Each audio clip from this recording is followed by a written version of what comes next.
इतना तेज था कि वो उनके केवल चरणों को देख सकते थे। भोजराज जी केवल उनके चरणों में ही इतना प्रकाश था। अभी मीरा जी के चरणों को भोजराज जी ने जैसे ही देखा और प्रणाम करने लगी। भोजराज जी ने कहा, मैं मीरा जी आपको प्रतिज्ञा देता हूं, मैं प्रतिज्ञा करता हूं। वो क्या प्रतिज्ञा है? कि मैं आपको छूंगा भी नहीं। शादी से पहले ही ठाकुर जी ने उनसे प्रतिज्ञा कर दी। मीरा जी जैसे ये लीला देखती है, बोली वाह ठाकुर वाह, चालाकी तो तुम पूरी कर लेते हो। भोजराज जी ने क्या अपनी प्रतिज्ञा ली कि मैं आपको विवाह के बाद छूंगा भी नहीं। जैसे कैसे राजी खुशी विवाह हो। विवाह के बाद मीरा जी अपने ससुराल में पहुंच गई, लेकिन मीरा जी के अंदर एक ही बात थी कि मेरो तो गिरधर गोपाल दूसरो न कोई। जीवन में कितनी भी कठिनाई आ जाए, कितने भी कष्ट आ जाए, लेकिन जो ठाकुर से प्यार करता है वो प्यार करना नहीं छोड़ता। क्यों? क्योंकि जो प्यार करता है वो शिकवा नहीं करता, जो शिकवा करता है वो प्यार नहीं करता। ऐसे ही मीरा जी ने पहली रात, वो जैसे हमारे संसारिक लोगों में होता है, सब कर रहे हैं मुंह दिखाई रस्म, मीरा जी केवल एक ही बात सोची, बोले ये सब तो पहले हो चुका है ना। उनको केवल एक ही भाव था, मेरो तो गिरधर गोपाल, मैं उसकी हो गई, वो मेरा हो गया। उधर भोजराज जी उनके कमरे में गए मीरा जी के। फिर भोजराज जी, जैसे भोजराज जी उनके प्रवेश करते थे कमरे में, केवल भोजराज जी उनके चरणों को ही देख लेते थे, और चरणों में ही इतना तेज था। आप लगाओ कि मीरा जी का अगर मुखमंडल देख लेते तो शायद भस्म हो जाते। तो मीरा जी के चरणों को देखकर भोजराज जी को अपना प्रतिज्ञा याद आ गई कि मैंने प्रतिज्ञा करी थी मैं मीरा जी को छूंगा आज जीवन भर। क्या ऐसा संकल्प भोजराज जी ने किया। अब मीरा जी अपने वैवाहिक जीवन, सुबह उठी, वो बोले पहली रात एक ऐसे ही हमारे जैसे कोई संसारिक लोग होते हैं ना, तो हम एक ऐसी नई बहू की शादी हुई, उसकी सास, उसकी शादी हुई झूठों के परिवार में, वो सारे झूठ बोलते थे। जैसे उसकी शादी ना झूठे लोग होते ना, सारा परिवार ही झूठा था। अब सास सवेरे सवेरे उठी, बोली आज तो ना मैं अपनी बहू की ना परीक्षा लेती हूँ, पहला दिन देखती हूँ ये हमारे रंग में रंग पाएगी या नहीं। तो सास ने सुबह उठते ही बोला, अरे नी कुड़ी, राती ते बड़ी बारिश आई सी, बड़ी अन्नी बारिश सी, सारा गोडे गोडे पानी भर गया घर विच। बोली अच्छा मम्मी जी? हाँ मम्मी जी, छिट्टा था मेरे ते भी आई सी। बोले कैसे? बोले आप झूठ बोल रहे हो तो मैं क्या, नहीं बारिश तो आई नहीं थी, ना गोडे गोडे पानी था, उसको लगा मेरे रंग में रंग गई। तो ऐसे ही मीरा जी ने, लेकिन मीरा जी बिल्कुल इसके अपोजिट थे। फिर मीरा जी की दासियां जो थी ना, मीरा जी को बड़े प्रेम से कहती थी भाई साहब। बोली भाई साहब आज आपकी मुंह दिखाई की रस्म है। बोली काय को मुंह देखेगी? मेरा मुंह तो देख लिया, मेरे प्रिया प्रियतम का मुंह देखो, मेरे मुंह में क्या। लेकिन संसारिक लीला वो मीरा जी बस आज वो वही उनका मुखमंडल, लेकिन कोई उनका मुखमंडल निहार ही नहीं सकता। उनके चरणों में इतना तेज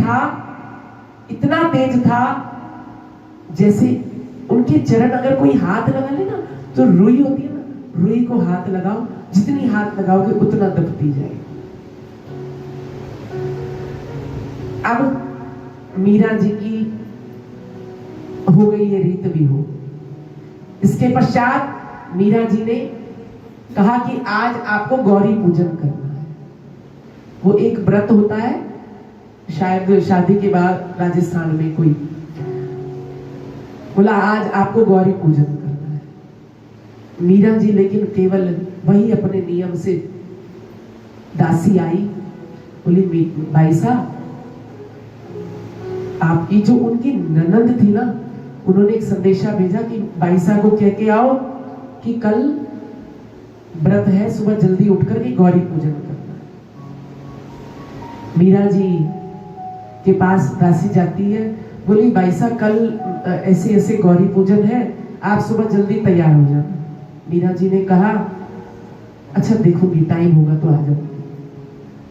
हमारे जैसा कोई बंदा हो, बोले कोई बात नहीं, पहले तो परिवार, हम लोग पता है क्या सोचते हैं, पहले हमें ये परिवार मिला है ना, परिवार की सेवा कर ले, इसी में तो भगवान है। लेकिन मीरा जी ऐसी नहीं थी। मीरा जी ने क्या कहा, देखूंगी समय होगा तो आऊंगी। बोले इतने में भोजराज जी बोला आपने कहा समय, बोला वो समय मेरे ठाकुर सेवा का होता है। उधर से मीरा जी अपने मन मन में सोच रही है, हम क्या करते हैं, हम अपने परिवार को, ठाकुर को अपने परिवार के हिसाब से चला। बोले अच्छा 4 बजे वहां जाना है ना, कोई बात नहीं, 6 बजे आके भोग लगा दूंगी। आरती करनी है 7 बजे, चलो वहां से हो शादी से आके 8 बजे आरती कर लूंगी। लेकिन ठाकुर पूजन का उन्होंने नियम बताया कि मैं अपने नियम पर अडिग रहूंगी, चाहे शादी है, चाहे ब्याह है, चाहे कोई रीत रिवाज है, लेकिन मैंने जो ठाकुर सेवा करनी है वही करनी। लेकिन मीरा जी ने अपना संकल्प किया कि मुझे सुबह उठ के अपने ठाकुर पूजन करनी है, मुझे गौरी पूजन के लिए नहीं जाना। उधर से जैसे जैसे मीरा जी को सुबह कोई बुलाने आया कि आपने गौरी पूजन के लिए आपको बुला रहे हैं, मीरा जी ने बोला मैं नहीं आ रही। क्योंकि भक्त अपने जीवन में अगर कुछ भी करता है तो अपने हृदय से पूछकर करता है, भगवान से पूछकर करता है कि भगवान जी आप बताओ मैं करूं ना करूं। मीरा जी ने अपने ठाकुर से पूछा, ठाकुर मैं जाऊं ना जाऊं।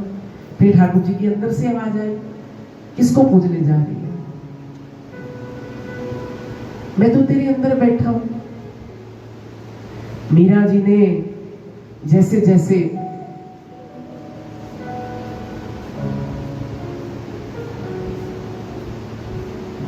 गौरी पूजन के लिए जाने लगी, बोले मैं नहीं जाऊंगी गौरी पूजन। तभी से उनके घर में कलह कलेश शुरू हो गया। लेकिन मीरा जी ने कहा, अंदर मन मन में कह रही है चलो ऐसा करती हूँ, कोई बात नहीं। क्योंकि मीरा जी की माँ ने लाख कोशिश कर ली कि शायद मैं इसको थोड़ा सा संसार की ओर ले जाऊं, लेकिन मीरा जी अपने वचन पर अडिग रही कि मैं केवल ठाकुर से प्रेम करती हूँ, ठाकुर मेरा, मैं ठाकुर। उन्होंने ये नहीं सोचा कि उसको बुरा लग रहा है तो मुझे उसके हिसाब से चलना है। उन्होंने बोला जैसे मेरे ठाकुर को अच्छा लगेगा मैं अपने ठाकुर के हिसाब से चलूंगी।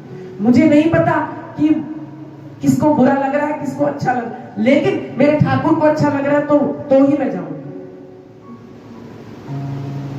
लेकिन उसके बाद जैसे जैसे गौरी पूजन के लिए वो नहीं गई, उनके मन में चल रहा था कि आज मैं ऐसे करती हूँ, राजा को, भोजराज जी को सेवा दे देती हूँ, लेकिन ना जाने ठाकुर जी ऐसे थोड़ी स्नान करा लेंगे। मेरे लड्डू है, मेरे कान्हा है, मेरे सब कुछ है, मैं इनको कैसे लाड लडाती हूँ, कैसे स्नान कराती हूँ, कैसे, वो क्या जाने कि इनको कैसे स्नान कराना है। फिर एक एक कौर मैं अपने हाथों से खिलाती हूँ अपने गिरधर को, फिर ये वैसे थोड़ी खिलाएंगे, फिर मेरा गिरधर तो भूखा रह जाएगा। वही बात मीरा जी की चलते चलते मीरा जी केवल एक ही बात सोचे, बोले ऐसे करती हूँ, लेकिन फिर अंदर से आवाज, नहीं मैं नहीं जाऊंगी। मीरा जी नहीं गई। जैसे कैसे बोला अच्छा ठीक है मैं थोड़ा देखती हूँ। गुस्से में आई उनकी ननद, बोली तुम्हें सुनाई नहीं देगा, तुम्हें समझ नहीं आ रहा कि बाहर पूजा हो रही है और तुम अंदर बैठी। और आज भी वो मीरा जी को जैसी देखती है ना, वो मीरा जी को देखती कहीं बोली उनको और ज्यादा गुस्सा आ गया। क्योंकि आज तो सुहाग की पूजा है। मीरा जी ने कि हाथ में कुछ नहीं, बाल वैरागियों की तरह खुले, ना मांग में सिंदूर ना हाथों में चूड़ियां, बोली कल की व्याता और आज ऐसे बैठी है। उसी दिन से उनकी जो मीरा जी की जो कलह कलेश को जो था वो द्वेष में बदल गया, उनको उनसे द्वेष होने लगा।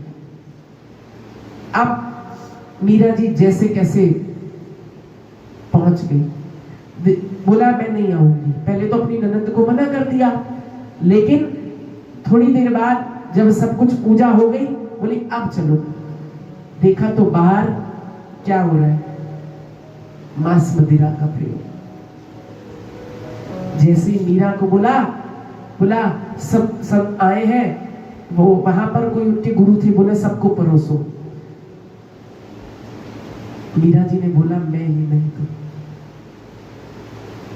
क्योंकि बोला तुम्हारे यहाँ गौरी पूजन ऐसा होता होगा, वो बलि चढ़ती होगी, लेकिन मैं इन सब चीजों को हाथ नहीं लगा।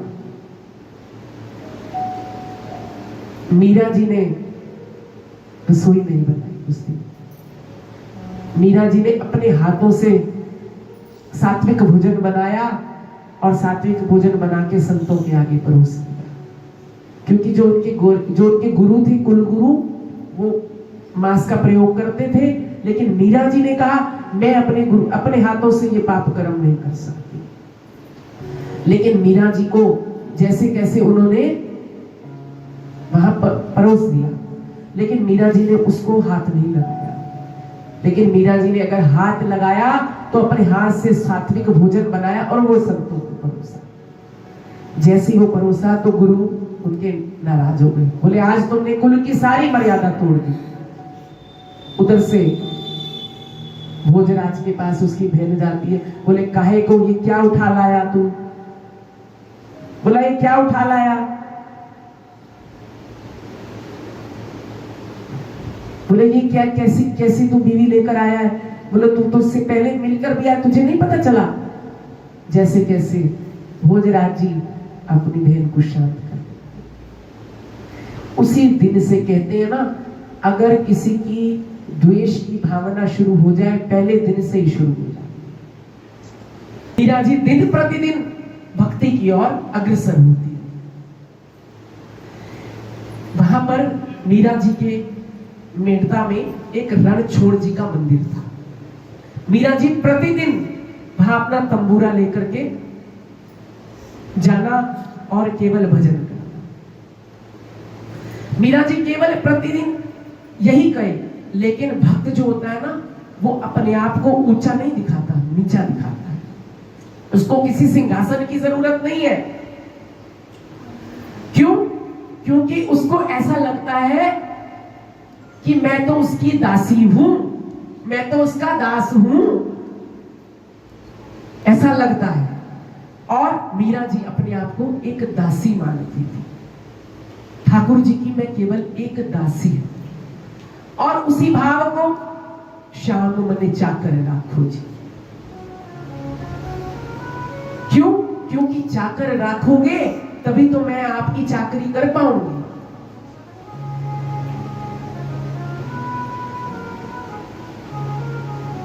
मीरा जी की ये दीवानगी दिन प्रतिदिन बढ़ती ही गई। जिस मंदिर में वो जाती, अब राणा जी ने क्या किया, अब जिससे द्वेष हो जाए ना, जो उससे प्रेम करते हैं उसके प्रति उसको भड़काना शुरू कर देती है। अब भोजराज को बोले ये तो क्या ले आया, तो बोले भोजराज जी हमेशा केवल उनके चरणों का ध्यान करते थे, मीरा जी के चरणों का। और अगर हम अपनी बीवी की कोई ऐसा बीवी की बात बोले, उसकी बात मानता है, उसी की बात मानता है, और किसी की बात नहीं है। लेकिन मीरा जी अगर भक्ति थी उनके अंदर, तो उनके पति भी उनके चरणों का ध्यान करते थे। उनके चरणों को देख करके वो सब समझ जाते थे। और मैं आज आपको एक जीवन की सच्चाई बताऊं, अगर आपको ठाकुर से, अपने गुरु से, अपनी श्री जी से अगर कुछ पाना है, कुछ मांगना है, तो केवल उनके चरणों का ध्यान करो। आप उनके चरणों में एक बार जाकर कह दोगे ना कि मुझे, वैसे तो भक्त को कभी कहने की जरूरत ही नहीं। माँ अपने बच्चे अपने माँ को कभी नहीं कहते कि माँ की ड्यूटी है कि सुबह उठ के नाश्ता बनाना है, दोपहर को रोटी बनानी है, रात को रोटी बनानी है। वो कहीं चली भी जाएगी लेकिन उसका ध्यान अपने बच्चे की तरफ होगा, क्योंकि मुझे मेरे बच्चों ने आना है, मुझे उनके लिए खाना बनाना है। ऐसे ही परम पिता परमात्मा ठाकुर जी और श्री जी हमारे परम माँ और बाप है। उनको हमारे यहाँ सजते हैं तो वहां बजते हैं। हमारे मन में बात पहले आती है, पहले उनको पता चलती है, क्योंकि डालने वाले भी वो, निकालने वाले भी वो। मीरा जी के चरणों का ध्यान किया। राणा जी कहने लगे कि ये जो मंदिर है ना, जिस मंदिर में मीरा जी जाती थी, जब मीरा जी का विवाह हुआ था वो मंदिर ऐसे जैसे खंडर, लेकिन मीरा जी ने उसको भक्ति से संजोया, उस ठाकुर का श्रृंगार किया। उस मंदिर में धीरे धीरे आवागमन लोगों का शुरू हुआ। वो रणछोड़ जी का मंदिर था। रणछोड़ जी के मंदिर में मीरा जी वहां पहुंच गई। मीरा जी जैसे ही पहुंची, राणा जी को पता चल गया कि यही है हमारा घर खराब करने वाला, और जो हमारा घर खराब करता है उसको हम क्या करते हैं, बोलते हैं ना, यही है, यही कुल का नाशक। भगवान को कोसने लगे, लेकिन उनको क्या पता था, मीरा जी को जिस मंदिर में उन्होंने जाना शुरू किया, राणा जी ने उस मंदिर को बंद करवा दिया, ताला लगा दिया। बोले इस मंदिर में आज से कोई नहीं जाएगा। लेकिन भक्त कहां रुकते हैं। मीरा जी ने अपनी चारपाई बिछा ली, बाहर खटिया बिछा ली, और मीरा जी ने बोला जब तक ठाकुर आप ये मंदिर नहीं खोलोगे मैं घर नहीं जाऊंगी। कितने दिन ना जाने मीरा जी वहां बैठी। सुबह भी उनका भोजन आता और जल की एक सुराई भरकर आती। मीरा जी वहां जाती, जैसे ही वो आता मंदिर के द्वार पर पड़ी, वैसे की वैसे रख जाते। उधर मीरा जी जैसे रख के जाते, मीरा जी उसको हाथ ना लगाती। ना सुबह भोजन पाती, ना शाम को, ना रात को प्रसादी नहीं पाते थे। और हम जैसे बोले कोई बात नहीं, इंतजार कर रहे हैं तो क्या हुआ, कम से कम रोटी तो खाएंगे, भूखे पेट ना भजन गोपाल। हमारे मन में ये क्यों, आप ये मन है ना, मन हमें बैठे यहां है, पहुंच जाएगा पड़ोसियों के घर में बैठे। अगर बैठे यहाँ पहुंच जाए बरसाना तो अच्छी बात है, बैठे यहाँ अगर पहुंच जाए वृंदावन तो बहुत अच्छी बात है, लेकिन बैठे यहाँ और पहुंच जाए कहीं और तो वो काबू करना है। तो ऐसे ही मीरा जी ने वो प्रसादी नहीं पाई।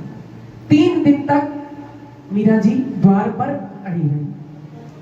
अब एक ऐसी बादल की झोंका आया, इतनी बारिश, खूब बारिश हुई। उधर द्वार पर दोनों तरफ दिए जल रहे थे। जब वो आंधी आई तो दिए ऐसे हिलने लगे, हिलते हिलते हिलते हिलते द्वार पर आग लग गई। जब आग लगी, जैसे ही आग लगी, मंदिर का द्वार अपने आप स्वयं खुल गया। फिर उस दिन बोली रणछोड़ भगवान की जय। तभी मीरा जी ने फिर से दर्शन दिया। राणा जी को लगा ये प्लान भी फेल हो गया।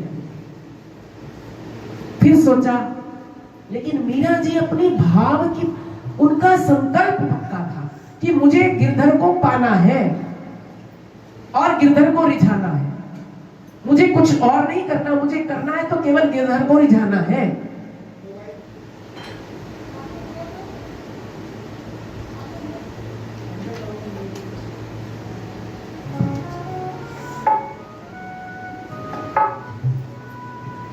लेकिन वो दृढ़ संकल्प था मीरा जी का कि मुझे उसको रिझाना है, मुझे उसको पाना है। और उसको कैसे पाना है,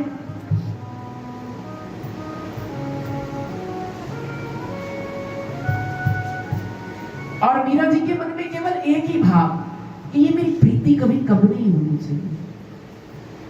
मैं अगर प्रेम करूं तो ऐसा करूं कि उसमें पूरी रम जाऊं, मैं तुमरी सब में रम जाऊं, तुम मुझ में सब रम जाओ। मीरा जी के मन में केवल एक ही भाव, हरि जी मेरी लागी लगन मत तोड़ना। जैसे वृंदावन के मीरा जी ना राधा रानी का नाम नहीं लेती थी, वो राधा रानी को अपनी सौतन समझती। मीरा जी राधा रानी का नाम नहीं लेती, लेकिन मीरा जी ने जैसे वृंदावन में प्रवेश किया, अब वृंदावन में तो क्या चलता है, राधे राधे।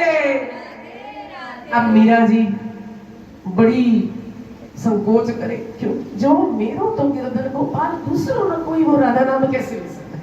अब कैसे ले मीरा जी नाम, लेकिन फिर भी मीरा जी ने सोचा चलो एक बार प्रयास कर लेती हूँ, एक बार कह देती हूँ।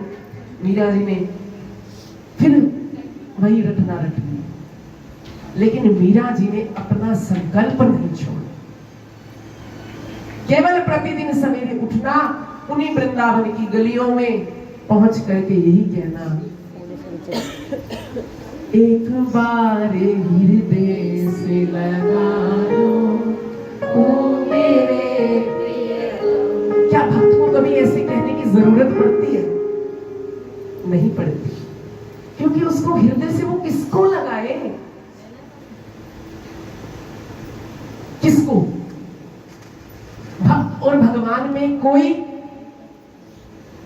फर्क है क्या? केवल इतना फर्क है कि भगवान भक्त की बात को समझ जाता है और भक्त भगवान की बात को कभी नहीं समझता। भगवान को समझने के लिए कोई उच्च कोटि के भक्त ही होंगे जो समझ पाएंगे, जिनका नाम इस भक्त बार है।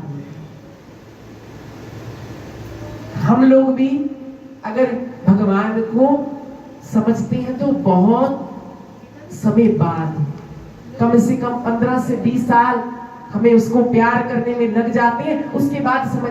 अभी कल किसी से बात हो रही थी, बोले भैया मेरे साथ ऐसे ऐसे हुआ। मैंने बोला ये सब ठाकुर जी की लीला है। पहले हम क्या बोलते थे, अरे बड़ा नुकसान हो गया, तेरा तो बड़ा नुकसान हो गया, तुम बड़े परेशान हो रहे हो। नहीं नहीं तुम्हें परेशान नहीं, लेकिन अब हमें पग पग लगता है कि ये जब हो रहा है, जो हो रहा है वो ठाकुर के लिए। कुछ देर के लिए परेशान जरूर होते हैं, कुछ देरों के लिए हम अपना मन, कुछ देर अपना मन जरूर परेशान कर लेते हैं। क्यों? क्योंकि हमें लगता है कि वो हमसे दूर है, लेकिन वो हमसे दूर तो कहीं है ही नहीं। मीरा जी ने ऐसे ही दिन प्रतिदिन 15 वर्ष वृंदावन में बिताए। एक दिन मीरा जी, एक बहुत सुप्रसिद्ध मंदिर है, मीरा जी उस मंदिर में जाने लगी। वहां पर लिखा था कि किसी स्त्री का प्रवेश निषेध है मंदिर में, स्त्री नहीं जा सकती उस मंदिर। लेकिन वृंदावन में कोई स्त्री पुरुष है? केवल है तो प्रिया प्रियंका। मीरा जी को बाहर, मंदिर के बाहर दो खड़े थे,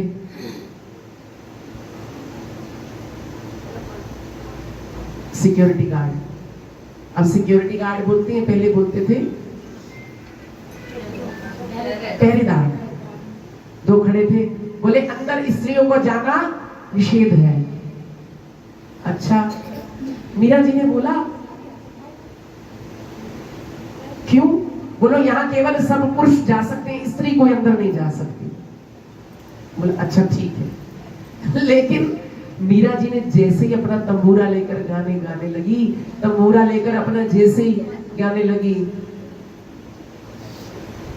श्याम मने चाकर राखो जी, श्याम मने चाकर राखो, चाकर राखो, चाकर राखो, चाकर राखो, चाकर, श्याम मने चाकर जी श्याम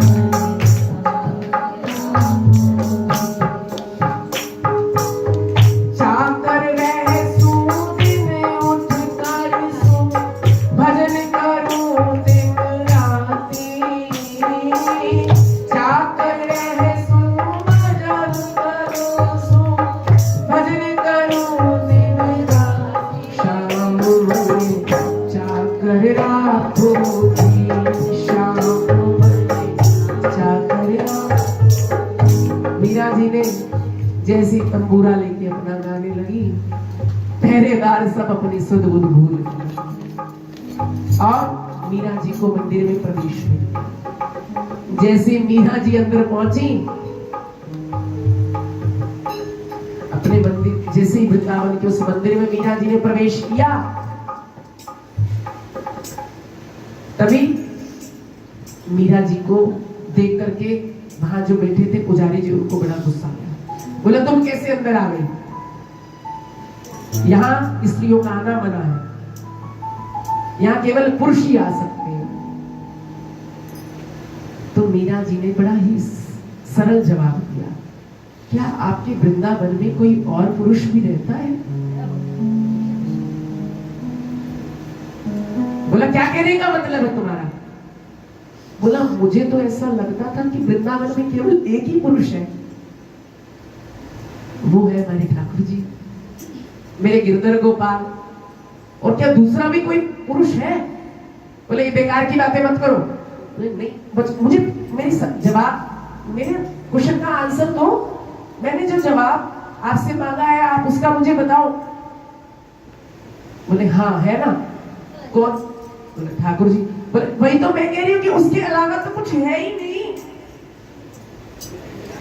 क्योंकि मीरा जी ने अगर भोजराज से विवाह किया तो केवल ठाकुर रूप में ही किया, क्योंकि उन्होंने पहले विवाह से पहले उनको ठाकुर जी को उनके पास भेज करके उनके हृदय, क्योंकि आपके हृदय में जो चल रहा है वो ठाकुर लाने वाले हैं। ठाकुर जी ने पहले ही उनको हृदय में ला दिया कि मैं आपको छूऊंगा नहीं। भोजराज जी के मन में पहले ही उन्होंने विवाह से पहले संकल्प ले लिया मीरा जी को कि मैं आपको छूऊंगा नहीं। और भोजराज जी ने जब तक मीरा जी मेड़ता में रही, भोजराज जी ने उनको छुआ भी नहीं।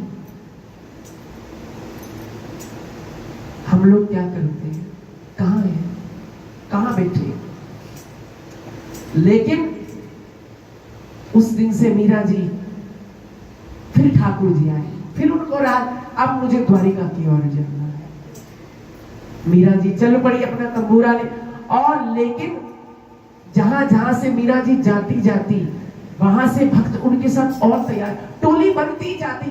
भक्तों के लिए संकीर्तन करोगे ना, आप 2 लोग करोगे, आपके साथ 20 लोग और जुड़ जाएंगे। और यही हो रहा है। पहले राधा नाम था, फिर संकीर्तन था, अब जाप है, फिर अब कथा है, फिर भगवत सत्ता है। सब कुछ अपने आप होता है। भक्तों के कार्य कभी रुकते कोई है ही नहीं।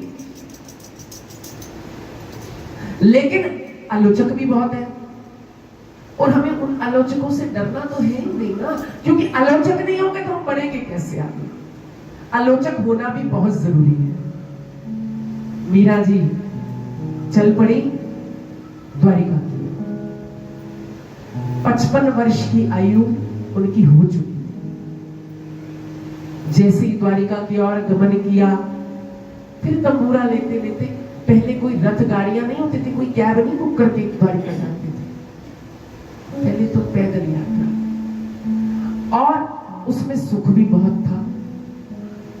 पहले लोग राज्य की परिक्रमा पैदल लगाते थे, लेकिन भगवान ने भी सोचा कलयुग है, अब बैटरी रिक्शा पे लगा रहे हैं, बाइक पे लगा रहे हैं, स्कूटर पे लगा रहे हैं, लेकिन जो परिक्रमा का आनंद आपको पद यात्रा पे आएगा वो आप बैलगाड़ी रिक्शा पे नहीं आएगा।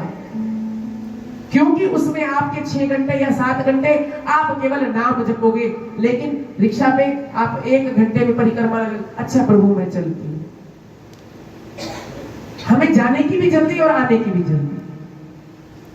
अगर कहीं यात्रा पे जाते हैं ना, जिस यात्रा पे हमने जाना है, जैसे कि हम वृंदावन गए, बिहारी जी के दर्शन किए, राधा वाले, कई लोग ऐसे मेरे साथ चलते, चले भैया आओ, दर्शन तो होके चले भैया।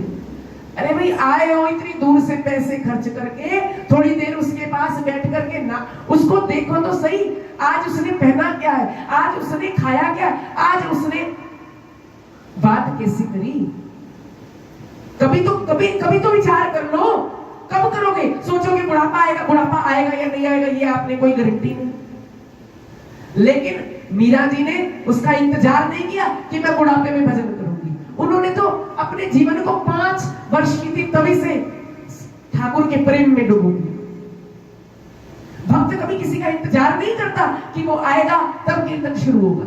उसको अपने ठाकुर को सुनाना है, उसको अपने गिरधर को सुनाना है, उसको अपनी श्री जी को सुनाना है, तो उसने किसी का इंतजार नहीं।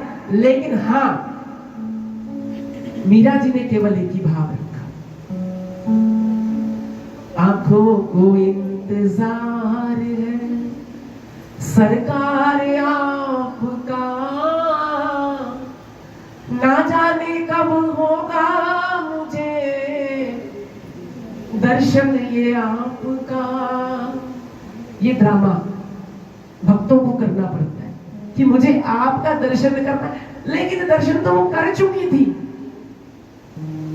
कैसे मीरा चरित्र लिखती, कैसे ग्रंथ बनता, समाज को कैसे पता चलता। आज भी हिंदी में मीरा जी के नाम के लेसन है, हम लोगों ने भी पढ़े, आप लोगों ने भी पढ़े, लेकिन वो कैसे? क्योंकि उन्होंने अपने आप का आपा दबाया, अपने आप को मथा, तभी गिरधर को पाया। आप भी अपने आप को मथो, अपने गिरधर को तभी पाओगे। सबसे पहले ये सब कुछ आपके हाथ में है, इसमें कोई देरी नहीं है। आप चाहो तो सब कुछ कर सकते हो, आप चाहो तो कुछ भी नहीं कर सकते। बेटे की रोटी एक दिन ना बनाओ, सोचे को भूखा रह जाएगा। क्या वो भूखा रहता है? होटल से जाके खा। आप मर जाओगे क्या उसकी रोटी के लिए ऊपर से आओगे? नहीं आओ। लेकिन जीते जी की ड्यूटी है, मरने के बाद आपकी कोई ड्यूटी नहीं। मरने के बाद अगर उसके सिर पे बैठ गए तो बोलेंगे भूत प्रेत आ गए। मरने के बाद कोई आएगा तो बुलाते हो किसी को? मरने के बाद आप किसी को नहीं बुलाओगे। मरने के बाद बुलाओगे तो बोलेंगे जहां बैठे वहीं सोखा रहे। मरने के बाद केवल आपको क्या लगता है कि मरने वाला कोई आपका सगा मर गया तो मर गया। अरे उसको छोड़ दो, उसको ठाकुर। और जब किसी की मृत्यु होती है ना, तो हमें लगता है कि वो ठाकुर के चरणों में गया है। कुछ लोग ऐसे, अभी पीछे हमारे कोई है एक रसिक, उनकी सुबह, मैंने आपको कल भी बताया था कि सुबह 4 बजे मंगला के समय ठाकुर जी गुरु जी रथ लेकर आए, उनको लेने। तो भक्त अगर जाता है तो उसको रथ लेने भगवान भेजते हैं। कोई आप लोग रथ में बिठा के उसको ऊपर छोड़ने नहीं जाते। जाओगे ऊपर छोड़ने रथ में? जो रथ में छोड़ने जाएगा वो वापिस ही नहीं आएगा। जाओ फिर छोड़ के आओ। प्यार करते हो तो पूरा करो ना, उसको छोड़ के आओ ऊपर तक। कहां तक छोड़ के आओगे? शमशान घाट तक छोड़ के आते हो, आते तीला तोड़ देते हो, तेरा मेरा रिश्ता खत्म। तीला तोड़ देते हो वहीं पर ही कि तेरी मेरी यही राम राम, घर मत चलियो साथ, नहीं तो भूत बन के मेरे सिर पे बैठ जाए। कहना बड़ा आसान है, करना बड़ा मुश्किल है। लेकिन मीरा जी ने इसको कर दिखाया। चल पड़ी मीरा जी द्वारिका की ओर। जैसी द्वारिका में पहुंची, समुद्र की ओर, लहरों की ओर, बोली मेरा गिरधर मुझे यही मिलेगा। और ये संसारिक बात भी एक सच है कि जब कोई मृत्यु होती है ना किसी की, वो जगह नहीं चल के जाती, इंसान खुद उस जगह पर चल के जाता है। ये सच है। कहते हैं फलाना वैष्णो देवी गया, वहां जाके मर गया, लेकिन उसको माता रानी ने अपने चरणों में मरने के लिए बुलाया। पीछे एक बात थी, बोले कोई एक था, बोले जब देखो बरसाना बरसाना बरसाना करते हो, जाके मर जाओ बरसाने में। मैंने बोला धन्यवाद, आपने यही आशीर्वाद दिया, मर जाओ बरसाने में। तो मरना ही तो है, हम तो जीते जी मरना ही तो चाहते हैं, और कर क्या रहे हैं? ये सब कथा कीर्तन, ये भजन, ये संध्या, ये सब आरती, ये पूजा, ये वंदन, ये माला, ये सब कुछ क्या है? मरने के लिए तो करते हैं। कि आप शायद भगवान मरकर ही तो उसको पा नहीं सकते। कहते हैं मरने के बाद भगवान नहीं मिलते, जीते जी भगवान को पा लो। ऐसे ही मीरा जी ने कहा ये द्वारिका में पहुंच गई, यही मुझे मेरे गिरधर गोपाल मिले। अब मीरा जी इतनी बात करते करते, रुदन करते करते, क्योंकि शरीर भी दुर्बल हो गया था, बहुत दिनों की चल चल के थक चुकी थी। जैसे ही मीरा जी समुद्र के किनारे रुदन करते करते बेहोश होकर गिर गई। अब उनके दासन दासी बोले भाई साहब को क्या हो गया भाई, लेकिन फिर कन्हैया, फिर गिरधर। वहां पर अब कन्हैया बैल वाले का, वो बैलगाड़ी वाले का रूप बन गया। बोला क्या हो गया इनको, बाईसा को तुम्हारी? बोला बाईसा को, बाईसा ना गिर गई रुदन करते करते। क्या हो गया? बोला ये थोड़ा सा ऊपर की बात है, तुम छोड़ो।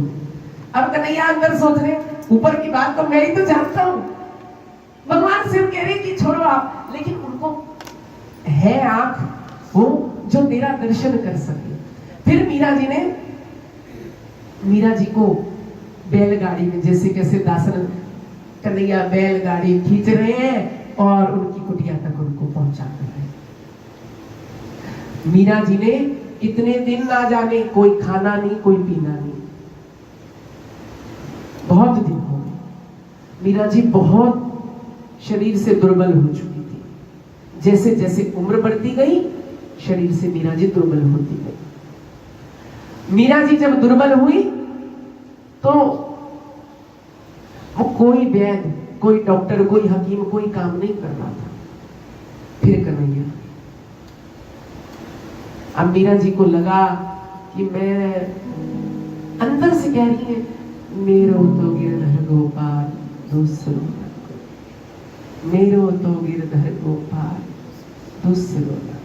आओ मिलकर थोड़ी देर यही कहते हैं, मेरो तो गिरधर गोपाल दूसरो, मेरो तो गिरधर गोपाल दूसरो, मेरो तो गिरधर गोपाल दूसरो, मेरो तो गिरधर गोपाल। हृदय से कहो, मेरो तो गिरधर गोपाल। ऐसे कहते कहते मीरा जी मूर्छित हो जाती है फिर से। अब हमारे कन्हैया वैद्य जी बन गए, संत रूप बन, कुटिया पे राधे राधे बोले, कौन आ गया राधे राधे वाला? यहाँ तो गिरधर गोपाल। लेकिन संत ने बोला मैं भिक्षा लेने आया, भिक्षाम देही।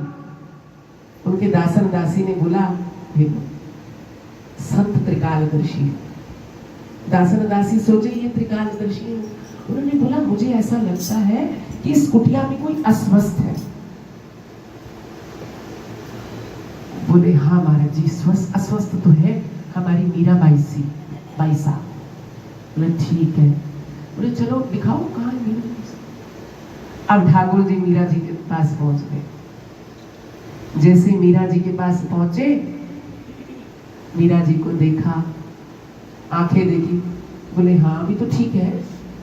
बोले मैं ऐसा करता हूँ कोई औषधि बना के दे देता हूँ, ये लगा। ठाकुर जी कितने दिन मीरा जी की सेवा करते।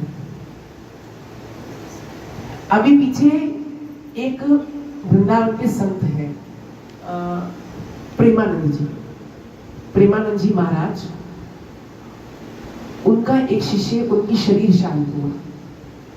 अंत समय में उनका जब शरीर शांत हुआ तो थोड़े से अस्वस्थ थे, तो उनका जैसे अस्वस्थ शरीर प्रसादी नहीं पा सकता, जल नहीं पी सकता, तो उनके गुरुजी उनको प्रसादी पका रहे हैं और अपने हाथों से स्नान कराया। अंतिम बेला में उनको स्नान कराया, उनको श्री जी की ओढ़नी उड़ाई, पूरी सखी रूप बन के उनको विदा किया।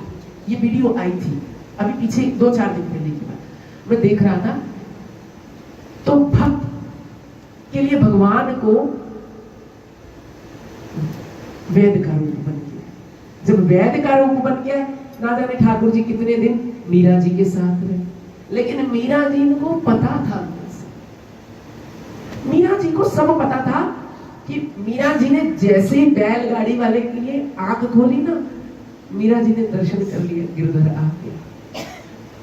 भक्त को पता चल जाता है कि भगवान आ चुके हैं, लेकिन वो इसको महसूस नहीं होने देते। मीरा जी को महसूस नहीं होने। मीरा जी की सेवा करी कितने दिन। अब मीरा जी थोड़ी सी स्वस्थ होने लगी तो संत भगवान कहने लगे, अच्छा मीरा जी मैं चलता हूं, अब मेरा कार्य पूरा हुआ। मीरा जी बोली, आप कहां जा रहे हो? अब मीरा जी सब दासन दासी को बाहर कर दिया। अब कहने लगी संत भगवान से, असली रूप में आ जाओ अपने, मुझे पता है आप कौन हो। लेकिन भगवान उन्होंने बोला, मैं कौन हूं? मैं तो एक संत हूं, संत रूप में आया हूं आपके पास आपकी सेवा कर। मैं तो एक वैसे हकीम हूं, आ गया आपके पास। लेकिन उसने, भगवान ने उनको दर्शन नहीं दिए। कितनी तड़पन, जिसने पूरा अपना जीवन न्योछावर कर दिया ठाकुर चरणों में, उसको दर्शन नहीं। तो हम आप कहां बैठे हैं आज? कौन सी भूल में है कि हमें, हाँ ये सच है कि भगवान हमारे साथ है, महसूस कर सकते हो। लेकिन दर्शन के लिए आपको, अर्जुन को भी भगवान के परम सखा होते हुए भी गीता जी में भगवान ने चरम चक्षु दिए थे कि लो मेरे दिव्य रूप, विराट रूप के दर्शन करो।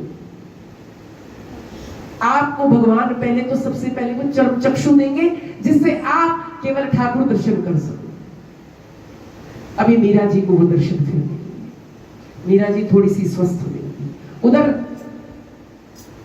राणा जी के वहां काल पड़ने लगे, क्योंकि भक्त का जहां अपमान होता है ना, थोड़े दिन तो वहां सब कुछ ठीक चलता है, लेकिन थोड़े दिन बाद वहां पर सब गड़बड़ होने लग जाता है। ये मैं गलत नहीं कह रहा, ये आप आजमाई हुई बात देख लो। भक्त को जो परेशान करता है वो कुछ दिन बाद खुद भी परेशान होता है। ऐसे मीरा जी बहुत थोड़ी सी स्वस्थ हुई, फिर भजन बोली, अब मैं गुजराती भाषा में अपने पद लिखूं। मीरा जी ने हिंदी में, गुजराती में, ब्रज भाषा में ठाकुर जी के लिए पद लिखे।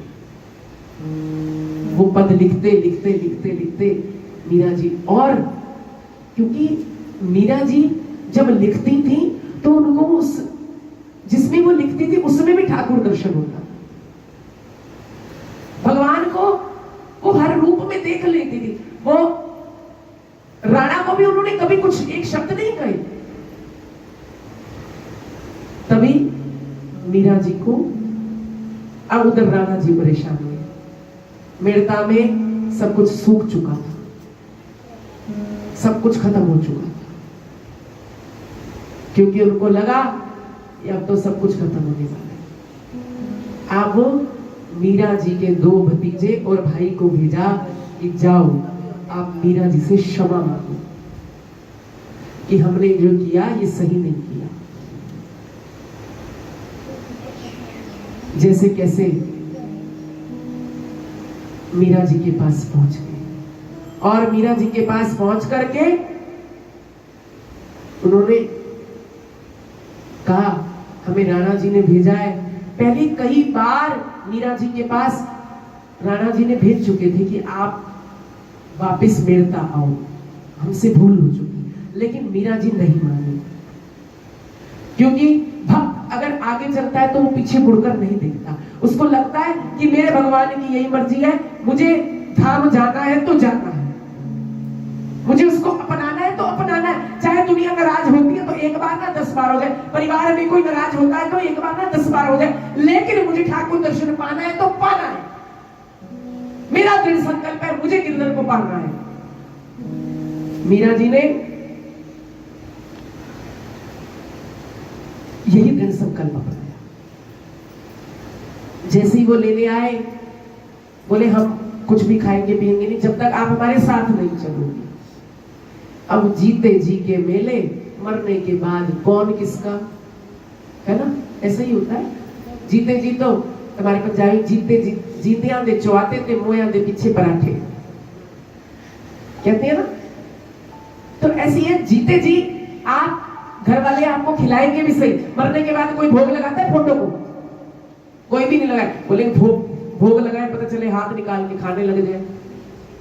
एक वो नाटक आता था पीछे, उस फोटो में से वो हाथ निकाल के खाता था, हम 5 शायद आता था ना, उसकी माँ बाप उसके फोटो में से निकाल के ऐसे अगर हमारी रियलिटी लाइफ में होते ना, हमारा पति या हमारा बच्चा या जो भी गए ऊपर, वो हाथ निकाल के फोटो में से खाने लगे, कमाता धमाता है नहीं, फोटो में से और निकल के खाने लगे। यही सच है। केवल स्वार्थ की सब दुनिया, स्वार्थ की सब प्रीति, स्वार्थी है सब। मानो तो मैं गंगा मां हूं, ना मानो तो मैं बहता पानी। इसलिए अब मीरा जी को लेने आ गए, बोले हम कुछ खाएंगे पिएंगे। अब मीरा जी बोले अच्छा खाओ। अब मान तो रखना पड़ता है ना भक्त को सबका, ये मान ही तो रख रहे हैं। अंत में आ गई वही बात, परिवार का भी मान रखती है, संसार वालों का भी मान रखते हैं। कोई ड्यूटी ऐसी है जो निभानी पड़ती है, दिल नहीं है लेकिन मान रखते हैं। ऐसे मीरा जी ने उनका मान रखने के बोला अच्छा आप भोजन प्रसाद मत त्यागो, मैं ऐसा करती हूँ, मैं द्वारिका आई हूं तो भगवान की आज्ञा के बिना मैं कोई काम नहीं करूंगी। मीरा जी ने कहा मैं एक बार अपने गिरधर से पूछ कर आती हूं कि मुझे आपके साथ जाना है या नहीं जाना। बोले ठीक है, पूछाओ जो। अब तैयारी शुरू, बैंड बाजे बज रही है, मीरा जी वापस जा रही है, बैंड बाजे शुरू कि मीरा जी मेड़ता की ओर जा रही, पूरे मेड़ता में खबर मिली मीरा जी आ रही। अब उधर भी तैयारी होने लगी, लेकिन जैसे ही मीरा जी ने मंदिर में प्रवेश किया, अपने ठाकुर से पूछा ठाकुर मैं चली जाऊं?